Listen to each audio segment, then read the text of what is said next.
How's it going, ladies and gentlemen? Welcome back to episode 33 of the Sick Podcast with your boy, That Leafs Fan. Ladies and gents, we are just about a week and a half away from the playoffs. Matthews is surging for 70. He already passed Ovi's record for 65. He's now at 66, 4 games to go. Got lots to talk about, but before, producer, roll the tape. Turn up your volume. Because you're about to listen to The Sick Podcast. With That Leafs Fan. They score! They score! Holy mackerel, they score! Morgan Riley! Mo Riley! The Leafs have won it! They're going to the second round! Do you believe this? Holy mackerel! The sickest Toronto Maple Leafs podcast. It's gonna be sick. How's it going, ladies and gentlemen? Welcome back. Thank you for tuning in. You guys have been awesome lately. Before I get into any Leafs things, just want to say a huge thank you for the support. You guys have been absolutely balling out. We're nearing 900 subscribers. We're about 35 away. So thank you very much for that. If you haven't already, if you are enjoying the videos, please make sure to hit that subscribe button. The Leafs, we are a couple games away from honestly the only period of the season. I wouldn't say only period of the season that matters. The most important part of the year, the crunch time. I think I'm going to go with crunch time. That's going to be the line today, crunch time. We have now 4 games remaining. We are playing the Devils, we are playing the Wings, then the Panthers, and then the Lightning, and then it's the playoffs. Let's go through the games that happened this week so far. So we had quite a few, actually. We had 3 games in the last 4 nights. We started up by playing the Canadiens on Saturday. Then was the Penguins on Monday. And last night we played the Devils in Newark, New Jersey. All 3 of them were wins, which is great. Marner heading back into the lineup. That is very, very good to see. It's taking him a little moment to get his stride, but I'm not worried about him at all. I'm glad they took their time with Marner. I believe Timothy Liljegren and Kalle Järnkrok are also back to practice. They're back skating on the ice, which is very good news. Right now, what's important for the Leafs is much less the wins in these next 4 games and a lot more of how they play, attention to detail, and getting healthy. That is easily the things I would focus on as if I were leading the team, if that makes sense. So it's looking more and more likely that the Leafs are actually going to be playing the Florida Panthers. As much as I had asked for the Bruins, it's not going to happen. Panthers, not any easier at all. Matter of fact, I'd even argue harder, especially after the way we matched up against them last season. Although I do think we are a completely different team. So let's start with the games that happened this past week. It started off in Montreal on Saturday versus the Montreal Canadiens. And now Leaf fans, Hab fans, hockey fans in general know that regardless of where these 2 teams are in the standings, it tends to be a dogfight between both of these teams. And it honestly, I have to say, it was probably one of the calmer games I've seen between the 2, especially considering throughout the earlier part of the season, midway through, compared to now, the Leafs just kind of came into Montreal and got the job done. They started off very slow in the first period. Samsonov held his ground. He played very solid, and we'll get to that. The line juggling happening in Toronto right now, it looks like they're trying to split the team across 3 lines, putting Matthews with Domi Bertuzzi, putting Nylander, I believe it's with Bobby McMahon, and I don't know if he's with Tavares because I know Marner. It's been so much line juggling, I can't even keep track of who's playing with who. But the point is, there's a lot of spread happening on the team. It seems Keefe is going for a route that is a lot more depth through the lineup rather than overpowering 1 line, maybe 2, and then kind of it dwindling off, if that makes sense. I thought they've been playing very, very defensively responsible hockey, especially in the last three games. Now, granted, neither of the three opponents they beat in the past couple of days are any teams that are in the current playoff spots, but there is a couple of them, including, well, one of them, I would say, the Penguins, who were severely in a huge dogfight to go and make the playoffs. That was a really good game. Um, I thought look, I'm not too focused on the result of the game, like I said, in terms of like the goals and the final outcome, because at the end of the day, the only thing the Leafs are fighting for right now is home or away. It's really looking to be like it's going to be the Panthers. So, like I said, at this point, I'm a lot more focused on preparation rather than I am like results for the season, because we had home ice versus the Panthers last year, and everybody in the world knows how that ended. It finished in 5, and it wasn't in our favor. So I'm not really too concerned with home or away, to be honest. Matter of fact, it's completely irrelevant to me. I even would say the Leafs starting away in the first round series might actually take pressure away from them. Um, so I actually wouldn't mind if it stays exactly the way it is right now. Um, Obviously, not going to complain if we get home ice, but I just for it's special because I feel like any other team in the league would love to have home ice, but I feel like Leaf fans, you can like understand where I'm going with this. It's just less pressure starting away. It's just less pressure. I find personally, because if you can take a game away from the other team while away and then you go back home, you now regain the hypothetical advantage. Um, but we all know with the Leafs, home, away, playing in Mars, playing on the sun, it doesn't matter. Like it's Toronto. The only time we won a series in the last 20 years was away in Tampa. So I don't know how much that means, to be completely honest. So I'm not too concerned about that. What I do want to point out is since the Leafs played and I quote, an immature game versus the Devils, I want to say it was, I think it was 2 weeks ago. I'm pretty sure it was 2 weeks ago when we lost 6-3 on home ice. Keefe came out and said that was a very immature loss. And what he meant by that is the Leafs did play they actually kind of dominated the Devils, not the game that happened yesterday, the one of a couple of weeks ago. They actually dominated the Devils nearly the entire game, but it was a lot of immature, stupid mistakes and just not playing defensively responsible, in other words, that led to the downfall in that game. And since that exact game, the Leafs have really been tightening up in their own zone, in breakouts, through the neutral zone, especially. We're seeing a lot more, again, attention to detail, whether it be stick checking, whether it be blocking the guy, carrying him to the outside, like containing. I've seen a lot of that in the past couple of games. Obviously, there was a few moments, but it's the Leafs. It'll never be perfect. Don't ever expect perfection. Matter of fact, from any team, look, it's not just about the Leafs. Hockey in itself, there's no such thing as perfection.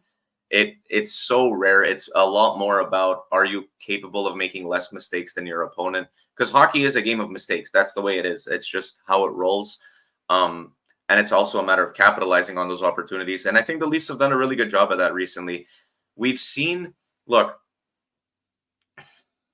I'm so hesitant to like I've tried so hard to like avoid what I'm about to go and say right now because it's like so redundant and I've many people have heard it in the past. But I'm going to be like very attentive to how I say this. What I'm about to say again is not saying that I think the outcome is necessarily going to be different. What I'm saying is literally like eye test watching the team, their style of play at the very least compared to previous seasons is completely different. It's completely different. We are so accustomed to watching a very power inducing top of like, how do I say this? They're very top heavy. That's what we've been used to seeing. Like very, very like concentrated at the top, and then it just really falls off from there. And we've always had to depend rather on our top four, and we still do. which is normal. Again, there's 40 million invested in 4 players. 100% you need these guys to be your best. It goes without saying. However, this year you're seeing a lot more different types of players in the lineup. Someone like Bertuzzi, who hit his 20th and 21st goal last night against the Devils. You have, honestly, Max Domi has probably been one of the greatest surprises, and I kind of shat on him I don't know if it was particularly Bertuzzi and Reeves that I shat on, but even Domi, I wasn't too keen on how he was playing. In the absence of Marner, we really got to see Domi take advantage of an opportunity in becoming Matthews' setup guy now that Marner wasn't there. And holy shit, did he play that role to a T, like to perfection. He did it. And again, you saw it yesterday. I was actually watching the Leafs and Devils game with my buddy, and what I really cared about, and I feel like many people can agree. Again, like I said, the result at this point in the season for the Leafs, like win or lose, it doesn't matter. Obviously, you want the win no matter what. You even want them to win in the preseason. But what I was mainly looking at, it was like, okay, I want Matthews to score because I really want Matthews to hit 70 goals. Like I really, I think a lot of people want to see this. Like, unless you're like a despicable Leaf hater, if you take away the logo, like remove the Leafs logo from the equation and simply look at the stat of him chasing 70, I feel like there's so many people cheering for this to happen. And yesterday, Domi gets the puck. This is was it the third? It was in the third period. It was in the third period. Domi gets the puck on the left side of like the top third of the the offensive zone of the Devils, and I'm like, okay, he's gonna shoot. Like, there's no way he doesn't shoot. There's 3 Devils between him and Matthews. They're all on the right side of the ice. This guy has a clean look at the net. He has Bertuzzi in front. He's obviously gonna shoot, and no, he gives somehow a no-look pass to Matthews, and Matthews scores, which is what made that situation completely stupid. Because if that was anyone else on the ice, first of all, if it was any other option besides Matthews, like you can argue Nylander if it was Nylander, but even then, everyone in Domi's position, including Domi, is taking that shot. But he passes it, and it was so stupid when Matthews scored because it's like it doesn't even matter if there's a goalie in net. The guy he's just scoring. He's just scoring from anywhere, any place, anyhow. It's just going in for him. And after a cold streak of I think he had 2 goals in 9 games. Matthews now has 24 points in his last 12 games, and 12 of them are goals. So he is on a mission. He is on a mission. Paps is looking for 70. What I really do respect, though, and I feel Keefe did not get enough acknowledgement for this. Last night, the empty net was wide open for the better part of like 2 minutes before Bertuzzi potted the 5-2 goal. And everyone, including myself, is like, dude, put Matthews on the ice, put Matthews on the ice, put Matthews on the ice. It's literally a freebie. The net is empty. It'll put him 1 goal closer to like insanity. It would be awesome. And Keefe didn't do it. Obviously, he was probably thinking of putting him on the ice, but what I really liked about that and what I'm trying to say is Keefe, and I think it's very underrated, what that showed me last night by not having Matthews on the ice towards the end of the game when the net was empty is that the priorities remain the team. And it should be 100%. Like, look, as a fan, I was rooting for put Matthews on the ice every minute of the game. Just do it. Who cares? I want to see him at 70. Keefe has a job to do. He has to worry about the team winning the game because at the end of the day, he is the coach of the Toronto Maple Leafs. He is not the coach of Auston Matthews. Well, he is, but you see where I'm going with that. And I thought it was very, very underrated to see him, like I said, know his priorities, know his job, and the team comes before any individual milestone. Not even close, not an argument. And I want to tip my hat off to that because Keefe has faced a lot of heat this year. And honestly, in the past couple of years, I mean, being a Leafs coach, you're going to face adversity every single season, no matter how good you do. It doesn't matter. You're under a microscope. I thought that was a moment under the microscope that he executed perfectly. We all want Matthews to succeed. But at the end of the day, it's a lot more important that the Leafs succeed before we go and chase personal accolades. So I just wanted to give the little shout out to Sheldon right there. Shout out to Sheldon. That's awesome. Um, Something else. Yeah, let's get into the Matthews thing, and then I wanted to talk about Samsonov. So Auston Matthews right now, for reference, in case you don't know, I'm pretty sure you know because I have talked about it 40 billion times, and everyone on social media is probably talking about it 40 billion times. And yeah, that's just how it is because Matthews is doing something absolutely fucking ridiculous. Excuse my language, but Auston Matthews in the 21st century, like like it's not 2007 anymore, where like first century is like, oh, okay, it's seven. Like, no, we are 2024. We are just about a quarter way through a new century, the 21st century. Matthews is the only player in this era that has multiple 60 goal seasons. And like you hear that and you're like, well, no, he doesn't. Like, by the way, gonna preface this. What I am saying is not to insult Ovi. It's actually to show just how crazy it is because I personally still believe Ovechkin is one of, if not the greatest goal scorer of all time. And I think he will catch Wayne Gretzky. And for Auston Matthews to be doing things that Ovi hasn't done is a testament to just how special this is. Matter of fact, Ovi literally said, I am rooting for Matthews to hit 70. Like he said it himself because even he can acknowledge, like, this is insane. This is crazy. Guys, if Auston Matthews hits 70 goals, this is something that hasn't happened since 1992-93, Teemu Selanne's rookie season. Teemu Selanne retired a long time ago. His rookie season was the last time we saw this. And 92-93, if I'm not mistaken, was the highest goal scoring season in NHL history. I'm pretty certain it was in NHL history that was one of the highest, if not the highest, scoring season as like the NHL as a whole. So what he's doing right now is it's completely spectacular, and I kind of want to give a little shout out to myself because I did say at the beginning of this year, and you can go and look back at it if you'd like, that Auston Matthews was going to go on a new level that we just haven't yet seen from him. He was going to level up. That's what we needed from him. He had to level up. He's leveled up. Now, obviously, we're going to need to see this in the playoffs because at the end of the day, you can finish with 140 goals in the season. If you don't contribute when it counts, none of it matters. But like, I just don't see how he won't. Like every time he has the puck now, I'm like, something can happen. Every time, whether it's in the defensive zone and he does like a stick check and he gets the puck, whether it's a pass from Domi and he's just like anywhere he is on the ice, he's just a threat at all times. Even when it doesn't look like a threat, he's a threat from anywhere. So, and it's just like as a hockey fan, to me, obviously, I love that he's a Leaf. Like, no kidding. I am so happy that Auston Matthews is a Leaf. But even outside of that, like, just as a base, like at the base of things, just being a very big enjoyer of the game of hockey, watching him, regardless of the logo he has, watching him as an individual player and to be doing what he's doing at such the highest level of competition it's unreal. It's unreal because you have to think this guy's 26 years old. Like he's barely scratching his prime.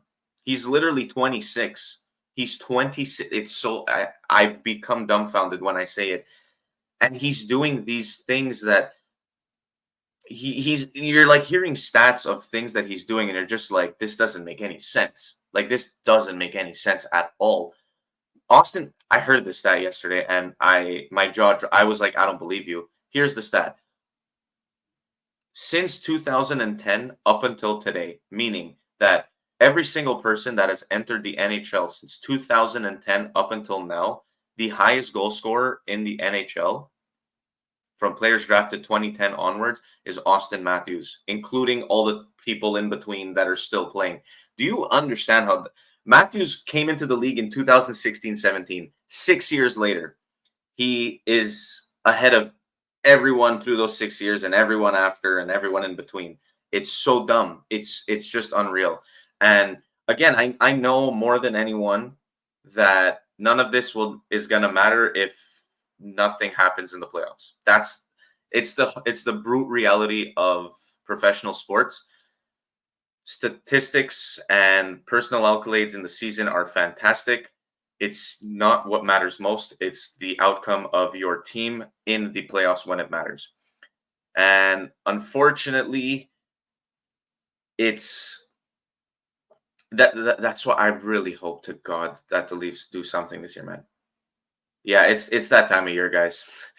I'm like stopping myself from like getting too ahead of myself. It's that time of year. I'm so excited. I'm so excited. But all that to say, like as a hockey fan, you gotta just love what Auston Matthews is doing, and as you just have to be able to appreciate it. I mean, it's not every day you get to see guys do what they do. You even have McDavid chasing a thousand. Okay, well, actually chasing 1,000 points, yes, but chasing 100 assists in a single season, it's it's incredible. It's incredible. It's a good time to be a hockey fan. It's a great time to be a hockey fan, and the best points of the season or best points of the year are yet to come because I believe now we are 10 days away. Officially, the playoffs are going to be starting April 20th, which is next Saturday. Not this one coming up, but next. So it's crunch time. I can't wait. I cannot wait. And speaking of the playoffs, I think hidden in all of this is the comeback story. I know I mentioned it before, but of Ilya Samsonov. It has truly been remarkable what Ilya has been able to do this year. From going to not playable, like not playable. I know I spoke about this before, but I it's he deserves it honestly because we didn't shy away from saying he was unplayable when he was unplayable. So I think it is only fair that we give props, I guess, if you will, when it's due. And I think it's due. We're talking about a goalie, a player who didn't want to face himself. Matter of fact, he was like petrified of looking in a mirror after a game because of he was I don't know, something wasn't working for him at the beginning of this year. He wasn't himself at all. You saw it in the media. He looked like a beat up puppy every time he got in front of the media to do an interview to answer questions. He just it was like him against him. It just wasn't happening. This guy got waived, which means he literally gave the option to the NHL of saying, "Here, the Leafs are offering you this guy for free. All you got to do is pay his contract. You don't have to give us anything, just take him." It got to that point, and everyone passed on him. Every single person. And you couldn't have blamed really any team because he was really unplayable at the time. He took, I think it was like a 2 week break, maybe 2.5 max. And he comes back and he's just the Ilya we were hoping for that was there last season prior to getting like relatively injured throughout the playoff run. Let's not forget Ilya Samsonov is the goalie that was a part of the team when we finally got our first series win in 20 years. Now, like you can look at that as pathetic, but you can also look at the other side of situation and be like, this was our goalie when we won a series.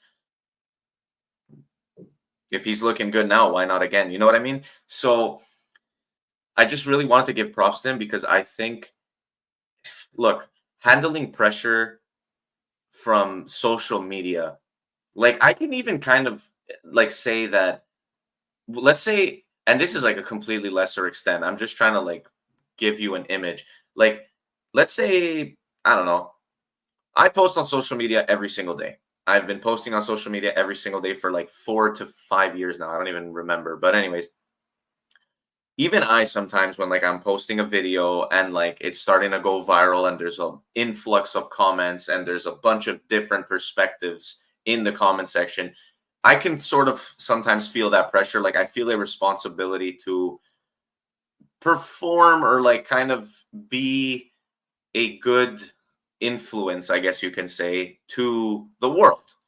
You feel a little bit of that pressure. It is nothing compared to the pressure these hockey players face. It's not even close. It's like I shouldn't even have been comparing it. It was just to kind of try to build some sort of perspective to like for those like outside looking in kind of thing. And to think that Ilya Samsonov, first off, his English is very basic at best. This guy comes from Russia. the other side of the world. The other side of the world. He comes over to Canada. His English ain't sharp. He gets placed in literally one of, if not the most competitive and pressure-inducing franchises in like sports, honestly. Like the Leafs as a team, as a franchise, I'd argue they have some of the biggest pressure out of anybody. And I don't think anyone can really deny that. It's just there's so many eyes on this team. There's so much money in this team. There's so many fans for this team that it's inevitable that there's a lot of pressure on it and you have to perform night in, night out. There is very little room for error. And to see what he went through at the beginning of this season and then to get waived on top of that and then just come back 2.5 weeks later and is now like 17-4 in his last 21 starts. He has very well kept the Leafs in many games this season. He looks top of his like form, if you will.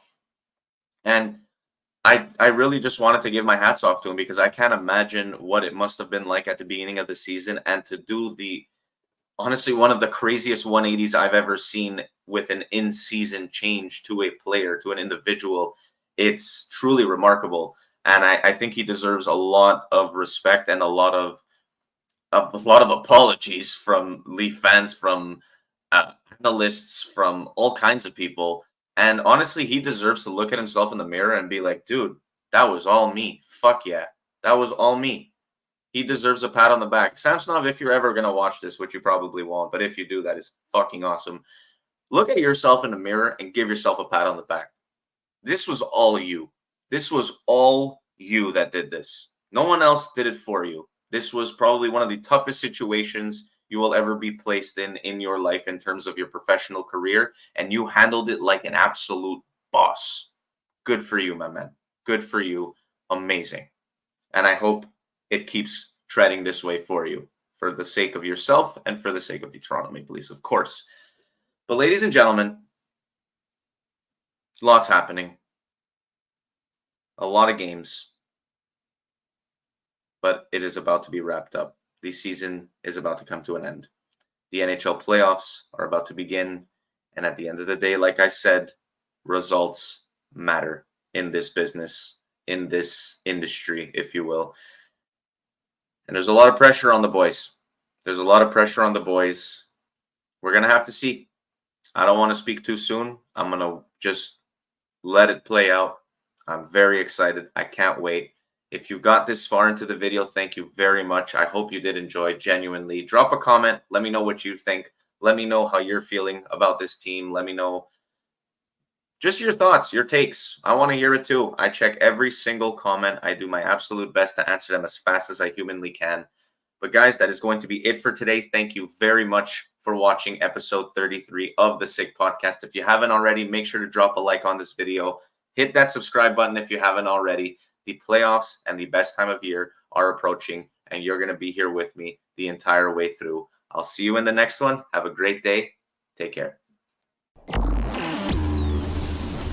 And that's a wrap. Hope you don't miss us too much until next time. Follow the Sick Podcast with That Leafs Fan on YouTube, Facebook, Google Play, and Apple Podcasts.